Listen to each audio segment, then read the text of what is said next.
Welcome to the latest episode of Love Ultras. For this episode, it's been sparked by the past weekend. Over the weekend, I've been down to North Yorks and I've been supporting my friends Andy and Sarah Norman and in their attempt of running the Hardmoors 600. So I was part of their support team. And last year, they helped me on the Hardmoors 160 and they helped me to get to the end. And there was one incident in my race and one incident over this last weekend that really sparked my thoughts on this, and that is just the role of support. Let me just briefly just sort of explain what happened in the races. A year ago I decided I wanted to try and do the Hardmoors 160. I'd done the 110 twice and I'd never been as far as 160, and I wanted to see whether I could do it, and Andy and Sarah very kindly offered to be my support team. So it started in White Horse actually, and then ran to Helmsley and then across the coast to Scarborough on that footpath, and then it followed the 110 all the way round back to Helmsley. And the race started at 5:30 on the Friday evening, and I had a detailed plan of how I was going to try and aim, and my goal was around about 45 hours. You had 50 hours to do the race, and then set off and went really well through the night and all through Saturday. And in my preparation I didn't really plan for what I was going to do during the night, the second night, whether I would sleep or not. My plan was just to try and tough it out and just to see if I could keep going and run it, just keep going without sleep. But because the race started at 5:30, I'd been up for 8 hours before the race started, and basically by the time I got to Kildale, which was about 120 miles, I was just exhausted. I was struggling. Katrina had run with me from Saltburn. We'd been up and down Rosemary Topping. I'd tripped over a few times. I was seeing double. I was having to close one eye to be able to see the ground properly. And as we came into Kildale, I said to Katrina, I think this is the end of the road. I just felt as though it was dangerous to carry on. We had a big climb up to Blowfield Crossing, and it was quite exposed there. It was the middle of the night. It was about 2 o'clock in the morning, and I just thought, this is not safe. But I've never DNF'd a race, and it was a hard decision to make. But I said to Katrina, as when we arrive in the checkpoint, don't say anything. I'll have a 20-minute sleep and I'll see if that makes any difference. But in my heart of hearts, I thought it was over. So I got into the checkpoint and Andy was there, and the support couldn't park in Kildale, so Andy had walked down the road, and you could see I was in a bit of a sorry state. And so there was a couch there, so I lay on the couch, had 20 minutes sleep. They woke me up, and just the last thing I wanted to do was to move again, and I was making all sorts of excuses. But Andy was just determined to get me going. So he got my shoes ready, got my bag ready, gave me some encouragement. And I remember there was two things in particular he said. One was, John, it'll be light soon, and you know what it's like when it's light. Then you get a burst of energy and you'll be fine. And then I was taken in by this, but little realised it was 2 o'clock in the morning. It wasn't light for another 3 or 4 hours. But anyway, that was one little tactic he used to get me going. But the other one that I think was the thing that got me going was, he said, look, don't stop here. You don't want to stop in this checkpoint. There's a 2-mile climb up the hill. Those who know the course, they're on the road, and you get to a car park, and then you head off on the moors to Blowfield Crossing. So he said, look, see how you feel, walk to there, get to the top of the hill. I'll meet myself, Sarah and myself will meet you. Katrina will walk with me, and you can decide then whether you want to carry on or not. And to be honest, I think he knew and I knew, once I'd left the checkpoint, I was not stopping in a car park. And so that encouragement from Andy got me going and helped me to get to the end. And Katrina walked with me around for the next few hours, which was really tough. Sarah took over from Claybank. She took me over the Three Sisters all the way to Osmotherley, and she just kept me going and helped me get to there just about in time for the cut-off. And then Andy took over again from Osmotherley and walked with me. And I can honestly say the last 8-10 hours I got going again, and I was actually running, relatively strongly, but made it to the finish. And I know without a shadow of a doubt that without Andy and Sarah and Katrina, I would not have finished that race. I was ready to stop. And if Andy had looked at me at Kildale and said, John, you know, I agree, you look exhausted, it's not safe, you're gonna have to stop here and come back another day, I would have, because I wanted to stop. But he was determined to get me to the finish, and so was Katrina, and so was Sarah, and they just made sure and got me to the end. My good friend Dave Troman and Tracy, they were following the race as well, and they went to Helmsley and came back out, and we ran in together to finish the race, and that was just a very special feeling to be able to finish that 160. So fast forward to this year, when John Steele decided to do this 200-mile race as the anniversary of the first 110, then there's no way I wanted to do it. But when I knew Andy and Sarah did, straight away I signed up to be their support, because I wanted to help them. There was other people joining us, Audrey and Ken and Jenny. They joined from Friday night, but I was on my own with them from the start at 8 o'clock till about 10:30 at night, and it was great. They had a really clear plan. They wanted to get a little bit ahead of the cut-offs by Farley Brig and then Saltburn, so that they could have a sleep there and then get to the finish. And it looked to be a reasonable plan and a sensible plan. They started off on the Friday, and I met them every couple of hours in the checkpoints, and they were moving well. It was quite warm with a bit of a breeze, but they were going well. A little bit concerned about Sarah's feet. She was leaving some of the checkpoints, and obviously her feet were sore, and that's a long-term thing that she's had. But I was hoping as she got going it would ease off, and I think it did a bit. But by the time they got to Farley Brig, which was 86 miles into the race, they'd been going for 22 and a half hours. So they were an hour and a half ahead of the cut-off, so that was good. But it was pretty obvious that Sarah was going to find it quite difficult to get to Ravenscar for what we thought 1 o'clock at that point for the cut-off. So they set off. Jenny ran with her, and I took Audrey, and we were going to meet them at the next check, Scarborough, and then take over from there. And we got a phone call saying that Sarah had to pull out, and we went back and picked her up, and it was just no decision there. Her feet were just so sore, and there was no way she was going to be able to make it in time. And that was a hard decision for her, but it was the right one to make. So Andy was on his own now, and we were thinking, well, he's going well, he's got a good chance. If he can keep the pace going, he can make it to Ravenscar in time, he can make it to Saltburn in time, and then he'd have 18 hours to do the last 55 miles, which seemed quite reasonable start. So we set off, and Jenny ran with him, and Audrey joined him a bit further down at Crookness, and I took Sarah to the supermarket to get so she could get changed. Then we went to Ravenscar to wait for them, and Ken came as well. He dropped Audrey off, and then he was come and join us. So we waited at Ravenscar, and the tracker was really good, the reception was good there, so we could see that he was moving, but you know, you could see that he wasn't going to get there for 1 o'clock.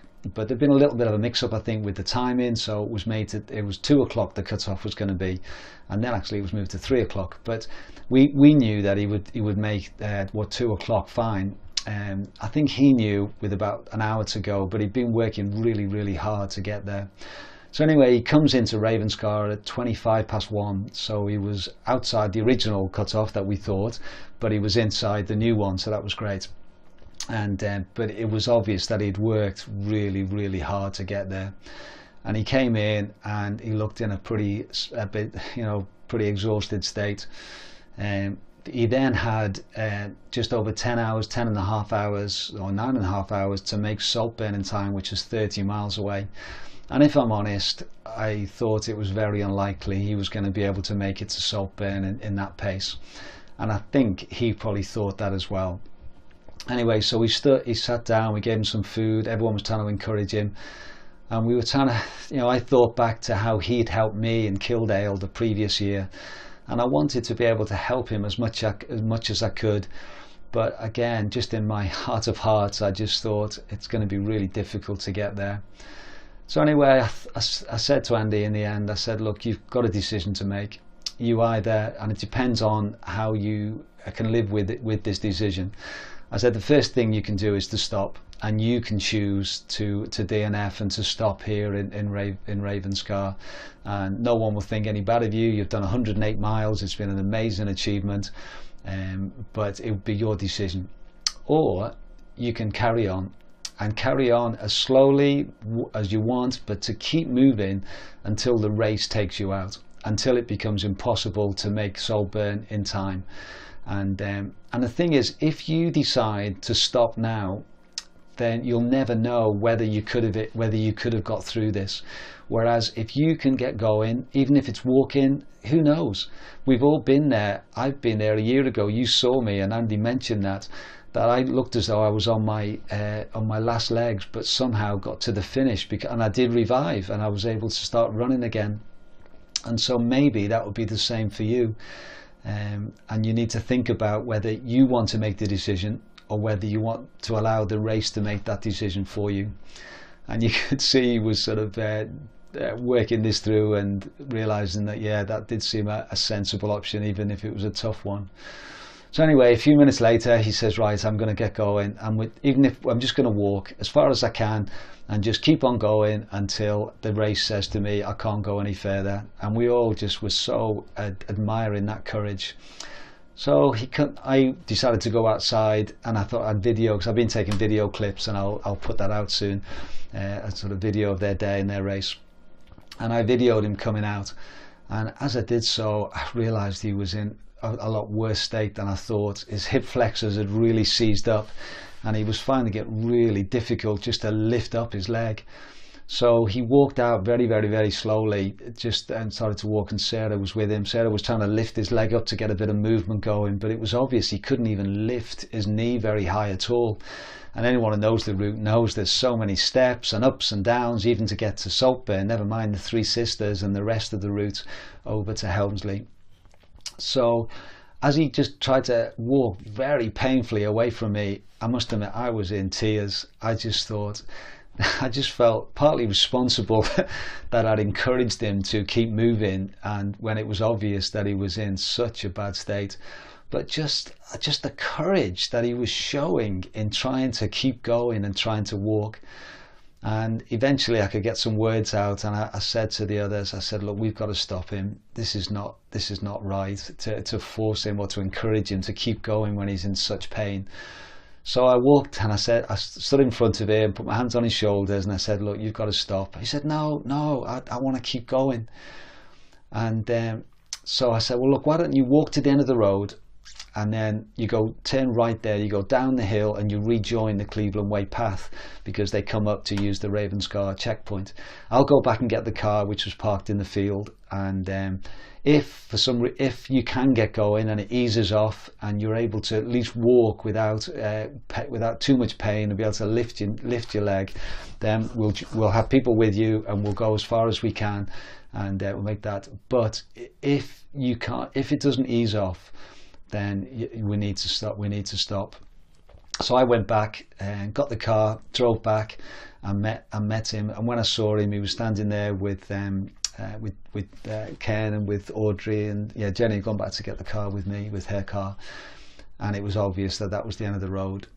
And the thing is, we as a team made the decision for Andy.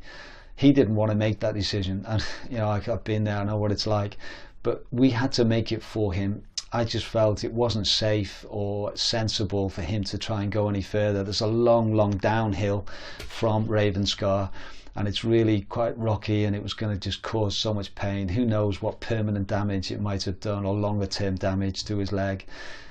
So we as a team all decided it was the right thing to do. So we made the decision for Andy, and he knew that was the only decision to make, because he wasn't going to make Saltburn in time, and no way he was going to obviously get past there.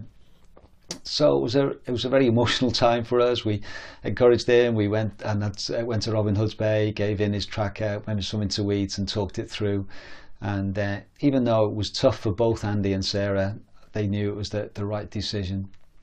So as I reflected on this for this Love Ultras, I was thinking about the role of support teams, and just those two incidents, the way Andy and Sarah and Katrina helped me last year, and the way that we, Ken and Jenny and Audrey and myself and Sarah in the end, helped Andy to be able to make that decision.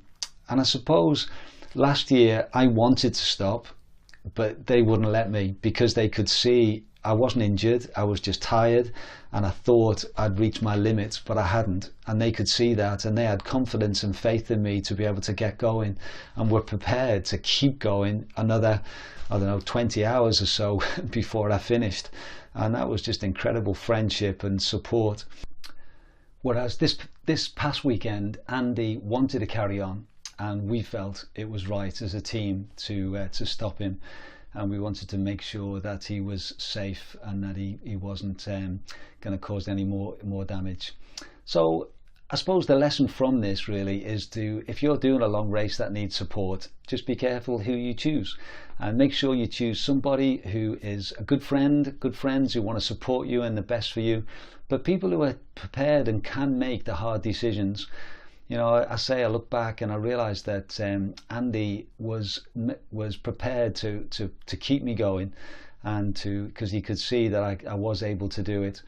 And I think we as a team this time needed to be strong and say to Andy, look, you've had enough, this is the end of the road, and there's no disgrace in that at all. So I think the role of the support is very, very important, and that's why I think the races that don't have support, they're harder challenges in some ways, because I think your support team play a massive role in just keeping you making the right decisions, making sure that you're on top of things and that you're able to get to the end. So I'm not quite sure whether Andy and Sarah will be looking to do the 200 again. Not quite sure if John and Shirley will organise it again. Maybe they will, maybe they won't. But if you do, then I'm more than willing and happy and waiting to be your support again. I think for me, I don't know, I'd fancy doing that the 200 in the way it's set up, because I think it's just such a challenging 60 hours. I'd quite like to do that length, but maybe have a bigger cut-offs, a bit more time, so that you can know that you can make it. But anyway, if you're wanting to do it, then I'm more than willing to help you. So thanks for your support last year, and I hope that you're recovering well from this year and this epic Hardmoors 200.